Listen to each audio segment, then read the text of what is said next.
الحمد لله نحمده ونستعينه ونستغفره ونؤمن به ونتوكل عليه ونعوذ بالله من شرور أنفسنا ومن سيئات أعمالنا من يهده الله فلا مضل له ومن يضلله فلا هادي له ونشهد أن لا إله إلا الله وحده لا شريك له ونشهد أن محمدا عبده ورسوله أما بعد فأعوذ بالله من الشيطان الرجيم بسم الله الرحمن الرحيم يا أيها المدثر قم فأنذر وقال النبي صلى الله عليه وسلم إن الله يرفع بهذا الكتاب أقواما ويدعو به آخرين صدق الله العظيم وصدق رسوله النبي الكريم والحمد لله رب العالمين محبت کا جنون باقی نہیں ہے محبت کا جنون باقی نہیں ہے مسلمانوں میں خون باقی نہیں ہے صفے کج دل پریشان سجد بے ذوق صفے کج دل پریشان سجد بے ذوق کہ جذبہ اندرو باقی نہیں ہے اے لا الہ کے وارث باقی نہیں ہے تجھ میں گفتار دل برانا کردار قاہرانہ تیری نگاہ سے دل سینوں میں کانپتے تھے تیری نگاہ سے دل سینوں میں کانپتے تھے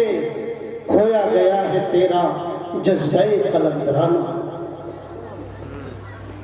سامان تجارت میرا ایمان نہیں ہے سامان تجارت میرا ایمان نہیں ہے ہر در پہ جھکے سر یہ میری شان نہیں ہے ہر لفظ کو سینے میں بسا لوں تو بنے بات طاقوں میں سجانے کو یہ قرآن نہیں ہے اسٹیج پر تشریف فرما باوقار علماء اکرام استاد محترم حضرت اقدس حضرت قاری عبدالقیوم صاحب اور پنڈال میں تشریف فرما پیارے بزرگوں نوجوان دوستوں اور پردے میں سماعت فرما رہی اسلام کی ماں اور بہنوں بہت مختصر سے وقت کے لیے آپ حضرات کے سامنے آیا بڑے بڑے علماء تشریف لا چکے ہیں اصل خطاب ان کا ہونا ہے بس میں نے ایک دو آیت پڑھی ہے اور ایک چھوٹی سی حدیث پڑھی ہے اسی کے ذیل میں کچھ کہہ کر کے آپ سے رخصت ہو جاؤں گا اس لیے زمانے کی ہدایت کے لیے کائنات کی رہنمائی کے لیے مشرق و مغرب کو راستہ دکھانے کے لیے شمال اور جنوب کے اندھیروں میں بھٹکی ہوئی امت اور ملت کو سیدھی راہ تک لے جانے کے لیے جس کتاب کو اللہ تبارک و تعالیٰ نے آج سے 1450 برس پہلے فارا کی چوٹیوں پر نازل فرمایا کبھی غار ہیرا میں اتارا تو کبھی جزیرت العرب میں کبھی مکہ میں تو کبھی مدینے میں، کبھی محمد رسول اللہ کے گھر میں، کبھی آپ اونٹ پر سوار ہیں تو اس سفر میں جو کتاب اترتی رہی اس کتاب کا نام اللہ کا قرآن ہے، اس کتاب کا نام اللہ کی زبان ہے۔ یہ وہی کتاب ہے اے اہل ایمان جو تمہارے سینوں میں بھی موجود ہے، جو تمہارے ہاتھوں میں بھی موجود ہے، جو تمہارے گھروں میں بھی موجود ہے، جو تمہاری مسجدوں میں بھی موجود ہے۔ بس اس کتاب کو ایسے ہی پڑھو جیسے ابو بکر صدیق نے پڑھا، جیسے عمر بن خطاب نے پڑھا، جیسے مکہ کی سرزمین پر سعد بن وقاص نے پڑھا۔ یہ کہتے تو ہم ہیں اور کہتے چلے آ رہے ہیں، اس کرسی پر بیٹھا ہوا مقرر یہ کہتا ہوا نظر آئے گا،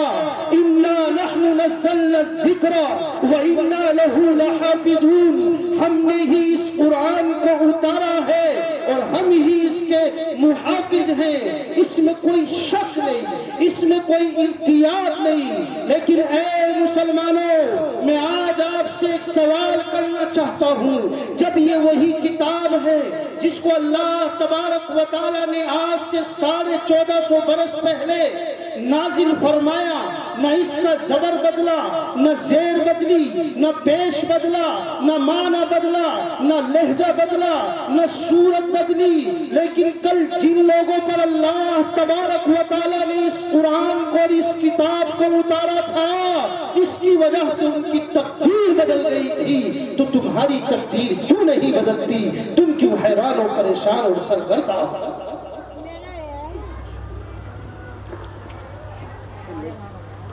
جب یہ وہی کتاب ہے جس کو اللہ تبارک و تعالی نے کل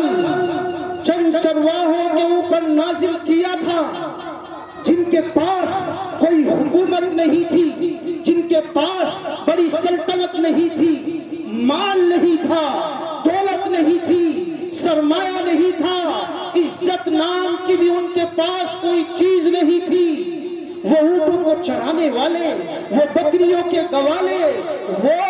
کھجور کی کھال، کھجور سے، اپنے کھجور کے پتوں سے اپنے مکان کو بنانے والے، وہ سڑکوں پر نہیں بلکہ جنگلوں میں اونٹ اور بلی اور مردار کے کھائے جانے والی قوم تھی، جو قوم اپنی بیٹیوں کو زمین میں زندہ دفن کر دیتی ہو، روم کے بادشاہ کے سامنے جن کی کوئی حیثیت اور مقام نہ ہو،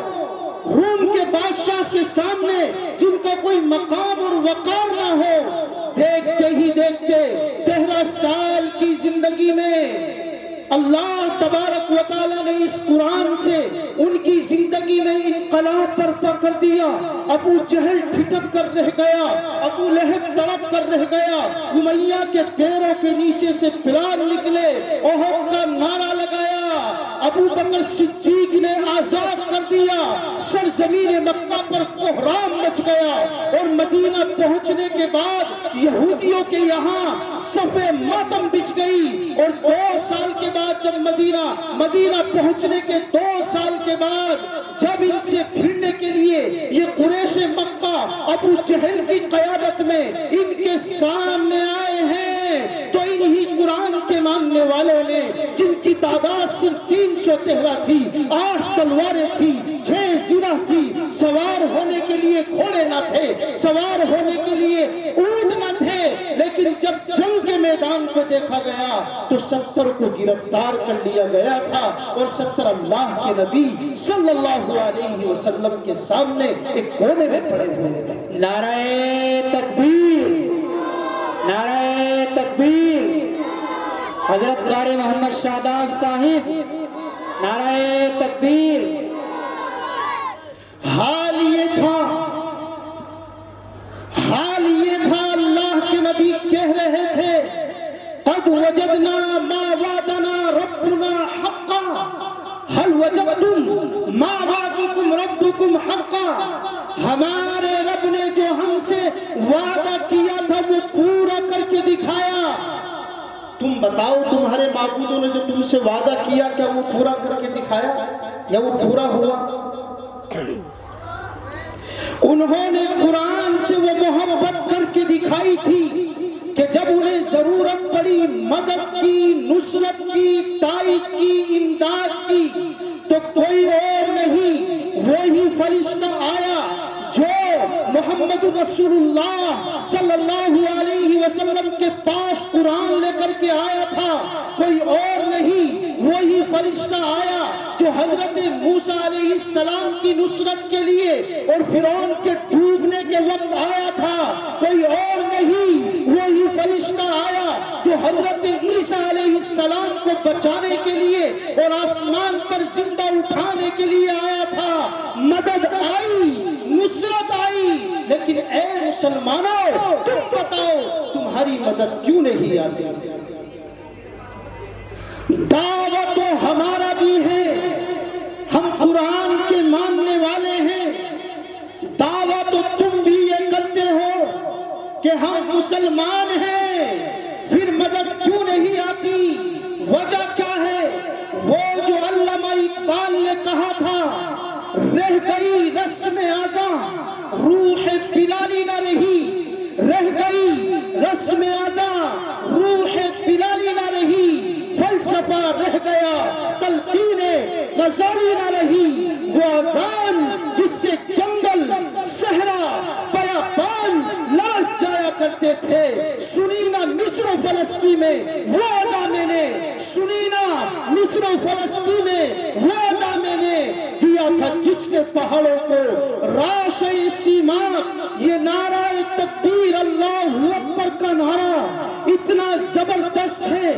زمین اس سے کانپ اٹھے، آسمان اس سے تھرا اٹھے اور پہاڑ اس سے لرز اٹھے، لیکن یہ کب ہوگا؟ جب دل کے اندر جوش بھی ہو، دل کے اندر جذبہ بھی ہو، دل کے اندر قوت بھی ہو اور دل کے اندر ہمت بھی ہو اور محمد رسول اللہ سے سچی محبت بھی ہو اور ان کی محبت میں سب کچھ قربان کر دینے کا جذبہ بھی ہو۔ ہے بھئی آپ کے دلوں کے اندر اللہ کے نبی کی محبت میں سب کچھ قربان کر دینے کا جذبہ ہے؟ ہاتھ اٹھا کر کے بتاؤ کہ انشاءاللہ ہے۔ اللہ تعالیٰ مجھے اور ہم سب کو عمل کرنے کی توفیق عطا فرمائے۔